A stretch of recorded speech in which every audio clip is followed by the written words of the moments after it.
Welcome to Brand You, the ultimate personal branding podcast. I'm Kaz Grant. And I'm Toby Lee. Together, we're here to help demystify personal branding and to make it accessible and effective for everyone. Follow along as we guide you through creating your own personal branding journeys. So, let's get started. Let's brand you.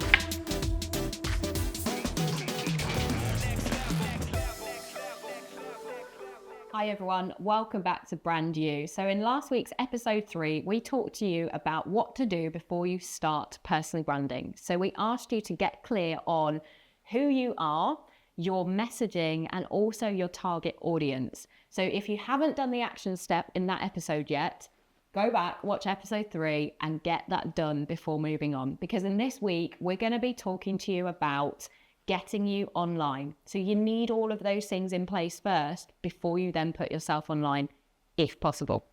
So we're going to talk to you about what platforms to be on, how to get yourself set up on those platforms so that your foundations are built, ready to then start sharing your personal brand and all your content. So, choosing the platforms you want to be on.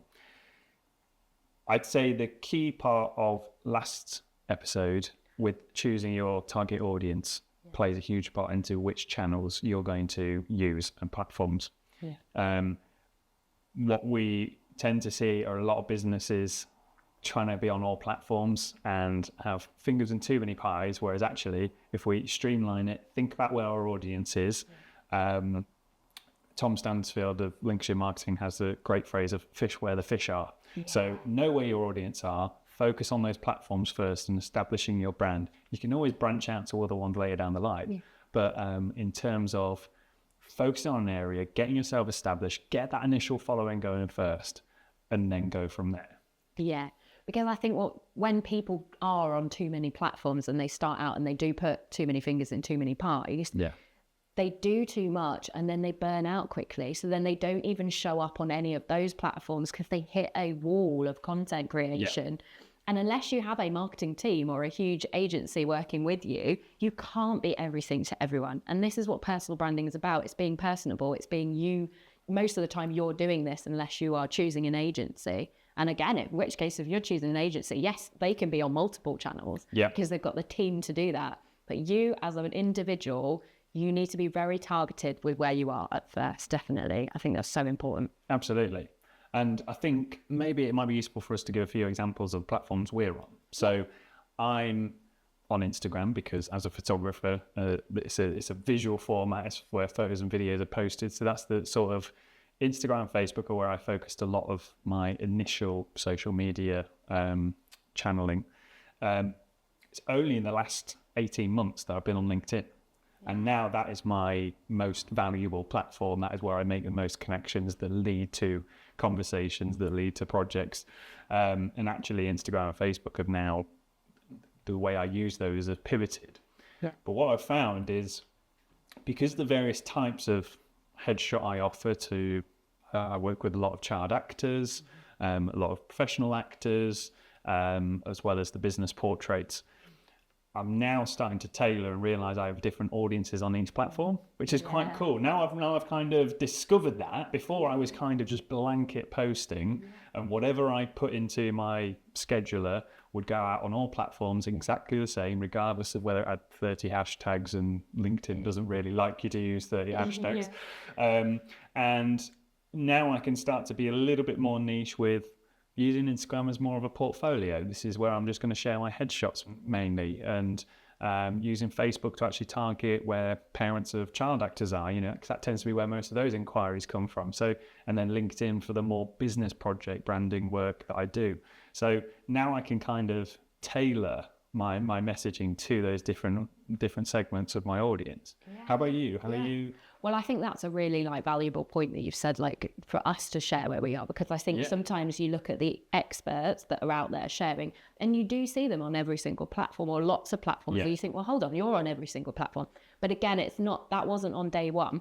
No, exactly. that we started like that. So again, when I first started personal branding, I'd been on Facebook for years before that, and that was basically the only platform that I'd been on. I was, like I said in, I think the introduction episode, I was in the military before that, and actually we were discouraged from being on any social media platform back then. So Facebook was like the only thing that I dipped my toe into because we were allowed. But again, I was showing very limited information on Facebook, like very limited images or anything like that. So when I first started with the network marketing company, I had to put myself out there.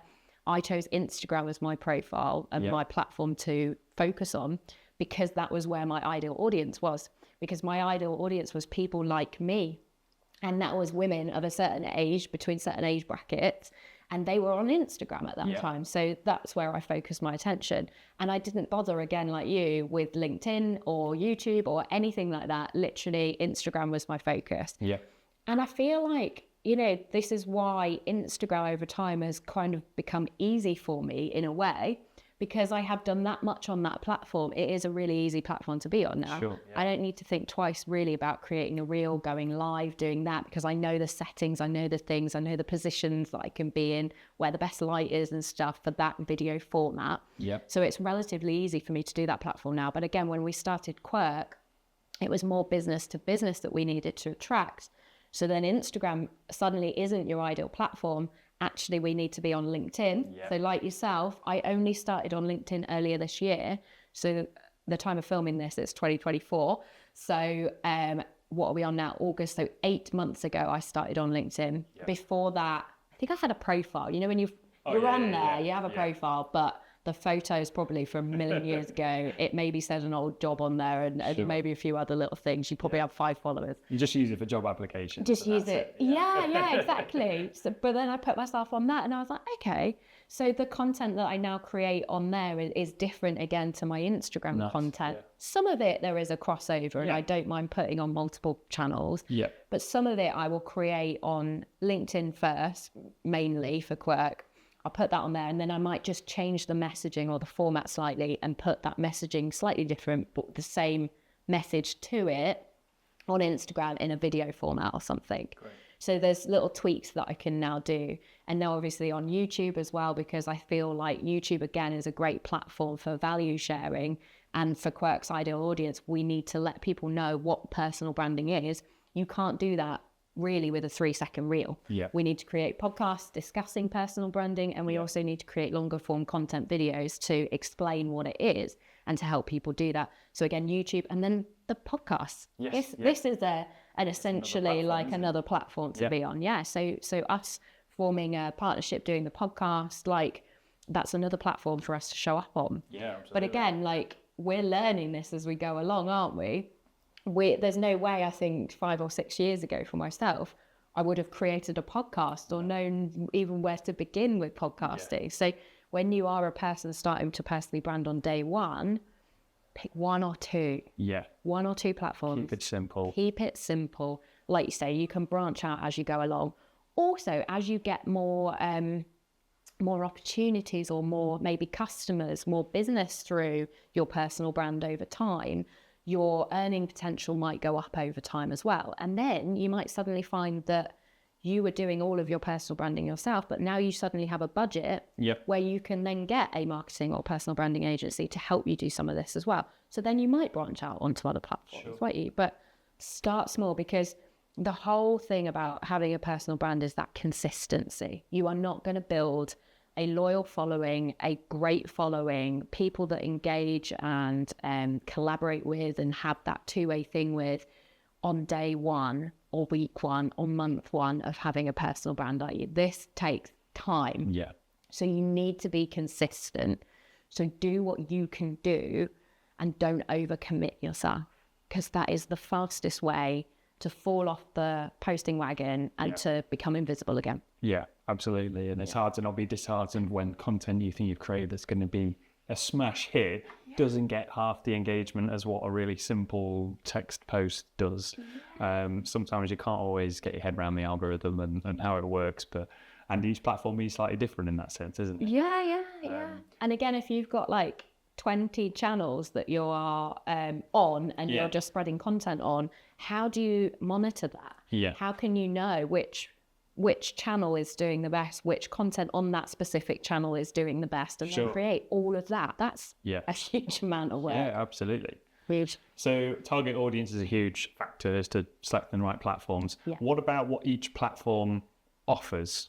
And what should we be aware of in terms of, so I'll give an example. Instagram is very visual led, so you photo and videos, great for that, and the short little bits of value share.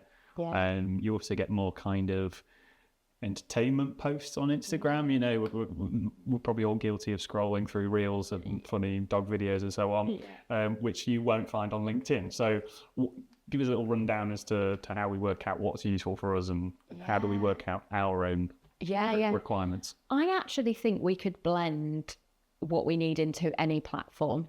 Because there are ways of even making the most boring person or business funny or interesting and standing out on different platforms. So first of all, like, I guess not overthinking that side to it too much, because actually if you know that reels perform better on there and you need funnier reels, but you are a HR advisor, sorry to pick on the HR guys out there, but traditionally they've told me how boring their roles are, then obviously you wouldn't go on and create then just boring talking to videos of that. You might need to think a little bit outside of your HR box to how you create reels out of that and how you make it, the information condensed into shorter video format. And how you maybe make it a bit more funnier. And maybe some of the, again, the objections that your clients or the people that you want to attract to you have, you can maybe make a bit of fun out of them. And there's ways of doing that as well, that you don't have to talk about HR and sit there all professional and boring. You can make everything a bit funnier and a bit more interactive. So there's ways of doing that as well. So content-wise, you can gear it to lots of different things. And I suppose with our target audience, it's trying to be as specific as possible in terms of a demographic, isn't it? So it's not a case of we're just trying to appeal to males or females. Let's get really specific. And you mentioned in the last episode about using certain tools that will help you discover what demographics will appeal to your brand. How do we then associate that with, well, first of all, how do we work out what the demographics we want to target, but also then attach those to certain platforms? Yeah, sure. So again, using a tool like the AI tools out there, so like your ChatGPT, I think lots of people look at the AI tools and they think this is a great tool to create my personal brand for me and to create all of my content and do all of this. Actually, it's a great tool for ideas, but it's a bad tool for copy and paste content. So you want to use your AI tools for like ideas like who are your ideal audience.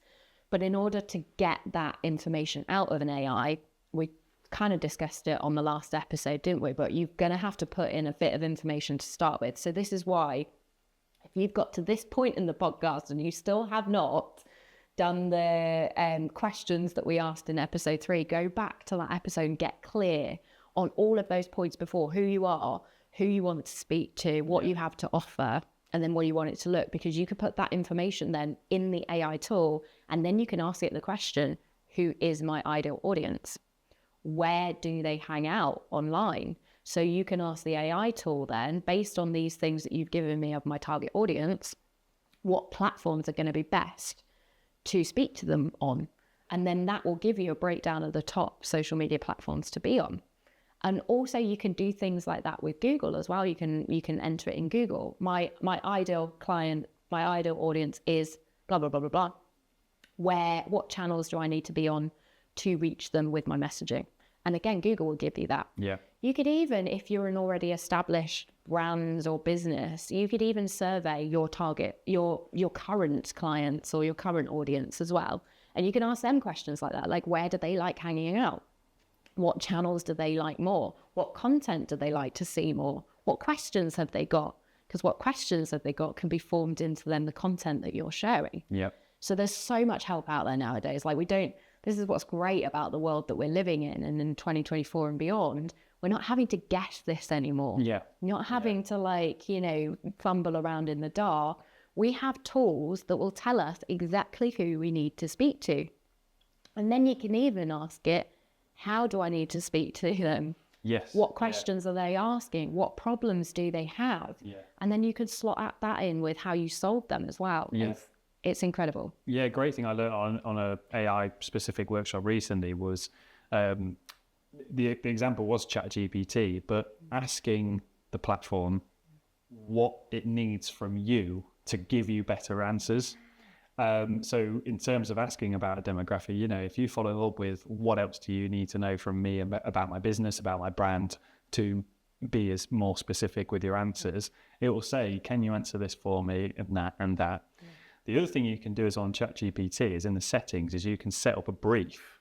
Wow. So any of those answers you get about your target audience, you can put in there, and then any future correspondence with ChatGPT, it will take all that into account. So once you've identified your target audience, you haven't got to keep referring to that. Yeah. It will do it automatically when you're sort of generating content ideas, whatever it might be going forward. Yeah. So no, it's definitely a tool worth using. Yeah, definitely. And again, if you're getting this right from the start with your personal brand, you've got all of the path then later down the line of trying to claw it back and not speaking to the right people dealt with instantly. Yeah. So once people have the platforms that they want to be on, then they've got to think about some of the stuff within those platforms, haven't they? Yeah. So things like definitely profile image. Toby, this one's for you. Like the amount of people I see out there and who get in touch with me who haven't got a profile image on their profiles, or it's an image not of themselves. That I'm like, I don't know who I'm speaking to. Who are you? Yeah, it's an instant barrier. No, thank you. I don't think you can expect to connect with anyone, certainly message anyone, if you haven't got a profile picture on that platform that you're wanting to start using. So that's definitely got to be the first thing. People expect me to say you've got to have a professional photo. It's not necessarily the case. You know, looking back at all these things that we've talked about with regards to setting up your messaging of what you want your personal brand to be, it might not be that a really polished professional photo is right for everyone. You know, location comes down to it. You know, if it's an environment that suits what your business is, if the atmosphere or the tone of the photo is capturing your personality, whether it be a big bubbly grin or whatever it is, you know, we connect with those things on a human level first before we start questioning, is this a really professional photo or not?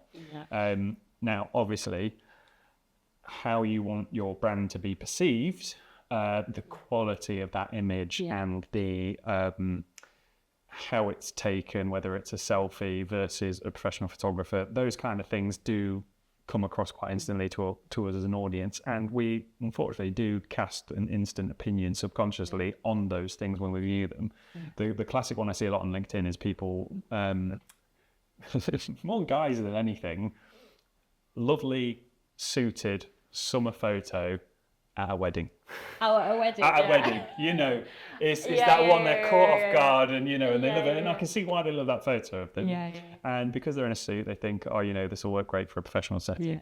But other than telling us, you know, what it is you do and more about you, it really just tells us that you're married or that you went to a wedding last summer or 3 summers ago. I mean, you're still holding on to that picture. So, you know, but I can see how some people see it ticks the boxes of it's a professional photo. I didn't take it. I felt really comfortable on the day because I didn't know the photo was being taken. So actually, all these things are what we're trying to create when I work with clients, you know, that sort of atmosphere. And I think the amount of ones that I also see that have multiple people in them as well. So who are we speaking to within that family or within that, you know, because some profile pictures you've got your husband, your wife, your mum, your dad, your auntie, your cousin, whatever. And again, it's like, who out of that photo of people am I actually speaking to? So I think sometimes the headshot ones are kind of probably easy to go and do because it is just you as well. It can be clear it's you. There's no like, who am I speaking to in this photo? So I think a headshot one is a good one, like a proper one. I think for years I had just, again, photos that I'd taken and that were of me. I tried to make them as clear as possible. I'd go and stand in front of a window so the lighting was like there and, you know, I wasn't hiding my face. I wasn't in shadows. All of those kind of things. I'd try and have like a plain backdrop so it was just, you know, there's nothing distracting on it. But actually, when I look back at those profile photos to the ones now that you've taken of me, the professional ones as well, we've still captured, like, I'm not stood there in a suit, like looking like a corporate man in every other photo is on LinkedIn, like trying not to smile, looking very profesh. I'm looking like me. The essence has been brought out of me still, but it is still a really cool professional photo, and it's clear and it's crisp. Yeah. But like, again, the facial expressions that you brought out of me, like, they're really good for the brand that we want to kind of create and get out to the world. So yeah, I think there's a place for both, isn't there? If you've got the budget to go and get professional ones, go and get professional ones. Yeah. If you haven't got the budget as well, do it yourself until, again, you've grown your personal brand and your business that much that you have got the income to spend on that kind of thing. And my top tip for taking a selfie, if you are going to take your profile picture yourself, is don't get lost in the selfie angle where you're holding your phone right above your head and you're up here looking up at the sky. Certainly not for your business related photos. What we want to do is try and detach what feels too personal, that it's kind of like your personal Facebook page, to actually it's just a little bit more of a professional sense. And the other thing is make sure your face is big enough in that circle that when it's on a news feed and it's showing up this small, actually we can still identify you, because sometimes people put in great action shots of them maybe speaking at an event or something and they're gesturing, but actually when it's this big, we can't connect it with it. We can't see who it is. Yeah, because that is a great point, because it's not just on your profile image. And how many people are looking on their laptops at your profile? In that size, not many. They're looking at a comment on a phone next to the comment. So it is like that smaller size. Absolutely. Yeah, definitely. I think that's why I like a bit of colour in mine as well, because you can instantly see pink Kaz. Yeah. And again, that split seconds connections, blue Toby, like, those split second connections and those things. So we've got profile image done and we've talked about that. So the second, I guess, image that I'd be looking at to make pop and create again would be the cover image. So not every platform is going to have a cover image, but if the platform that you are on has one and is business related content, then I would suggest creating a professional looking cover photo as well. Like, for example, my Facebook at the moment, Facebook I use very much for family and friends. So that is just a photo of me, clearly, but with a nice backdrop. Yeah. My LinkedIn is a professional LinkedIn profile. So I want a more professional graphic on the back of that that ties in with Quirk and what we do here. Yeah. So same for you, I guess, isn't it, with Headshot Toby? Yeah, absolutely. The purpose of a cover photo is to, well, it's not a purpose, it's an opportunity to offer additional information. So whether that's through incorporating more photos. So sometimes I think it's a good place to show a photo of you carrying out your service or meeting with clients or whatever it might be that's role related to you. Or, like you say, more graphics based. But it's also a good opportunity to add, your email address, your phone number, any of those details, websites. Where do you want people to go? Yeah, they can't click and actually action from that photo, but anything that just gives us more information about what you do, I think, it goes a long way. How much info can we give? And making connections with people easy. Yeah. If I have to search for an email address, phone number, or a connection thing, it's hard for me to make that connection. If it's on my cover photo, I know that I just write in that email address and I get straight through to that person. So making it as easy as possible for people. So we've covered profile photo, cover image. The next one for me, I think the big one would be your bio. Again, another mistake I see a lot of people putting, especially on like LinkedIn with their bio, is putting their their title with all of the initials that go along with that title on there. That only anybody in that specific industry would have a clue what they are. Like, I have no idea what those digits, letters, numbers mean next to your name, next to that thing. I don't even know what your title role does. Like, coming from a military background, I came into Civvy Street and I was like, what does that person do? Because titles of jobs now are like, I'm the brand account manager at Quirk. What is a brand account manager? That tells people nothing really. So again, it's like not putting that in your bio. It's like telling people what you do. So I'm brand account manager at Quirk, but marketing, personal branding is in there and some other information, again, that just pops out to people. Yours is brilliant. your LinkedIn, I love it, like Headshot Toby, Yes. like your title, and then what's in your bio? So yeah, so I actually have my name, my first name is Toby Lee, Yeah. and then my surname is Headshot Photographer, so that whenever I comment on something, people know instantly what it is I do. So that's a nice little tip that people can be using on there. On bio, you're testing me now. I can't actually remember what it says off the top of my head. We need to get our phones out. Should we get our phone out? Okay, so let's dive into like our bios and what they say. Yep. So mine is like, mine's got my name, it's got clearly on the photo, my cover image is again branded and pops to you. But my bio says empowering people to boost their self-confidence, step into the online spotlight and cultivate a thriving personal brand. Marketing, personal branding, social media strategist. Nice. Does what I say on the tin, stamp. Yeah. What about yours? Mine says, so I've started off with the little camera emoji, obviously. Yeah. The camera is only as scary as the person holding it. And I'm actually rather nice. I love that. Let's talk about your visual marketing. Let's have an introductory chat. So, Perfect. yeah, I think the bio is the first opportunity to actually get a bit of personality across. Yeah. You know, we've seen your photo, we've kind of got an idea of what you look like, and we get a sense of what your personality and sensibility might be. How you now open with the opening comments is really important. So like that's kind of why I tried to go for something that's a little bit lighthearted, but also getting that I'm nice, because You are in nice. terms of describing myself, nice is the word that comes to mind, and it's one of those. It's like I wish it was like, you know, something really bold and striking. I'm just nice, but actually it's true, and that because I know it, I can sort of use that and not necessarily play on it, because it's me. I can use it. Yeah, utilize it. Because I want to go to a cameraman that is nice. I don't want to go to someone that's like making this bold statement as like thing. I'm like, oh, that person is maybe not for me. Yeah. I want to go to a nice cameraman that's going to put my mind at ease, that's going to make me comfortable in front of the camera.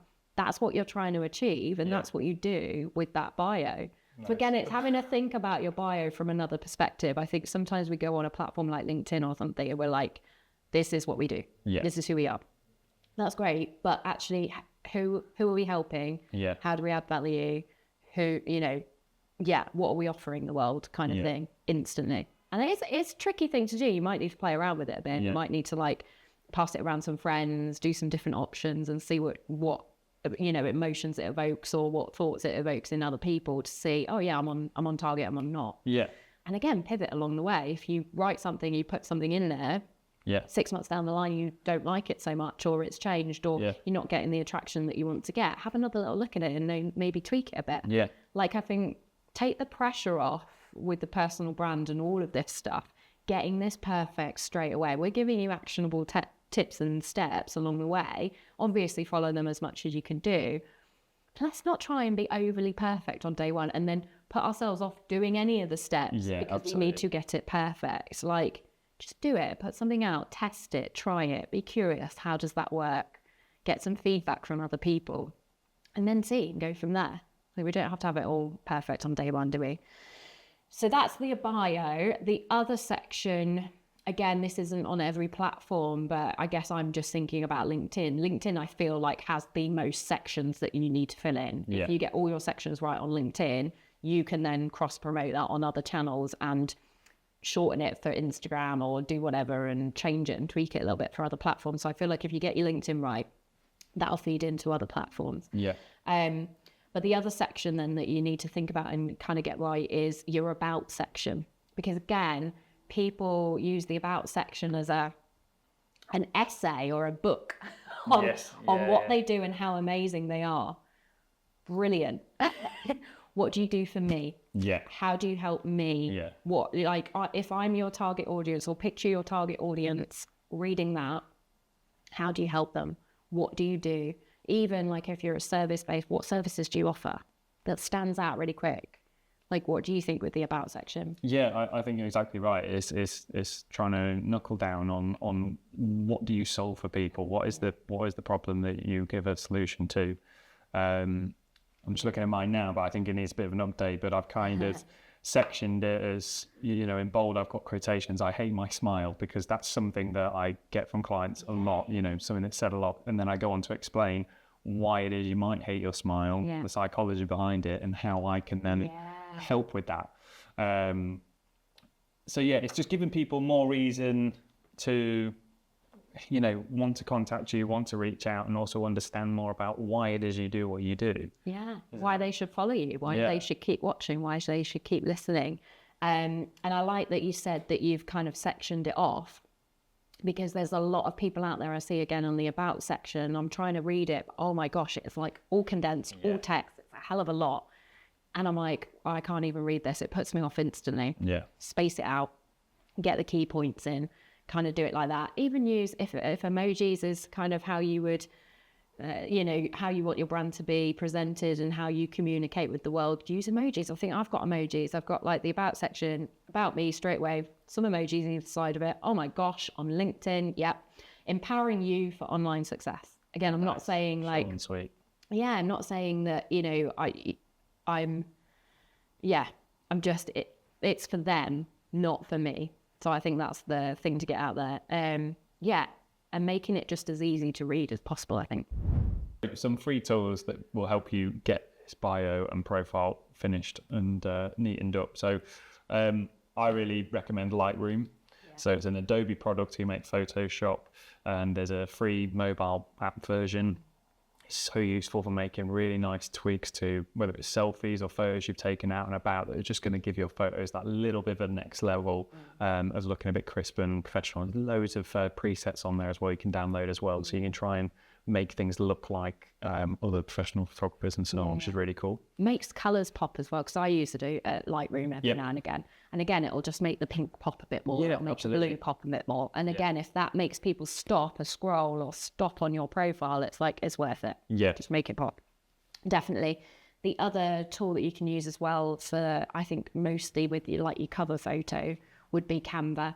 Again, it's like great for kind of novices to start a bit of graphic designing. And there's actually an AI tool in Canva as well. So you can go into the Magic Studio and again, type in what you want to achieve with your cover photo, and it'll give you templates or it'll create it for you. Nice. So you could try with that as well. It's a very new tool, so it's still like in its early stages and there's still issues with it. Yeah. But you can try that, and it's probably going to be better graphic designer than like us normal humans will ever be. Yeah, so it's worth a try. And it's a great starting point, isn't it? You can then tweak and move colours or shapes or whatever where you want. Yeah, definitely. Great. And then AI really, isn't it, in ChatGPT for the wording and what you want to get across and understanding your audience, which we've gone into before. So I don't think we need to chat more about that, do we? But yeah, ChatGPT is great. Just avoid LinkedIn's AI rewrite tool because that is a load of nonsense. Oh no. I clicked on it out of interest the other day. I'd written a post, and thank God you can just click undo and get back what you had before because I hadn't copied it. But I wrote a great post and I thought, I just wonder what AI will do with this. And it just made it, I just took any sort of personal element out of it. It was horrendous. Again, that just goes back to our other point as well. Use AI and use these things, but don't rely on it, and change it and make it sound like you, because it can sound very robotic and very like everybody else on LinkedIn then or in the online world, because they've just copied and pasted it as well. Yeah. And I guess when you're setting up your platform and your profile, keep viewing it as if it was someone else's, because that's when the ChatGPT elements of copy and paste stand out to you. Yeah. It can be quite easy to go, it suggested this is a bio for me, I'm going to put it in because it surely knows best. But actually it's only when you look at it from a kind of taking a step back and see it from a distance that actually, that's not right. And as a bare minimum with AI, like get the Z's out of all of your words because it keeps all the Americanisms in it. So that's an obvious one. Absolutely. So that brings us to the actionable step of this episode. So we would like you to go back through the platforms that you're on already or you're in the process of setting up and just have a little audit. So if you've been using them for a period of time, see what needs to be updated and changed, whether that might be your profile photo, your cover photo, can you be adding any more information into that, and your bio and about me sections. And I guess as well as any other like links and things, because I find, my links and call to actions and places I want to send people for information change over time as well. And if it's a new start for you on these platforms, it's a great opportunity to go and get those set up using the advice that we've shared in this episode. And next week, guys, you can look forward to us talking about confidence. So before we start talking about your content and what to share and what to create and what to get out to the world with your personal brand, I think it's really important to talk about the subject of the confidence to be able to put yourself out there online and share you and your views and everything you want to share with the world, because I know that this is one huge stopper and barrier to people doing that, is the confidence and the fears that are stopping them stepping onto the online spotlight. So we're going to tackle that head on in episode 5. So click subscribe on the platform that you're currently listening or watching on. And don't forget to join us in our LinkedIn Brand You community group, where you can ask any questions about personal branding you have, and we'll be happy to answer and help. Here's to branding you.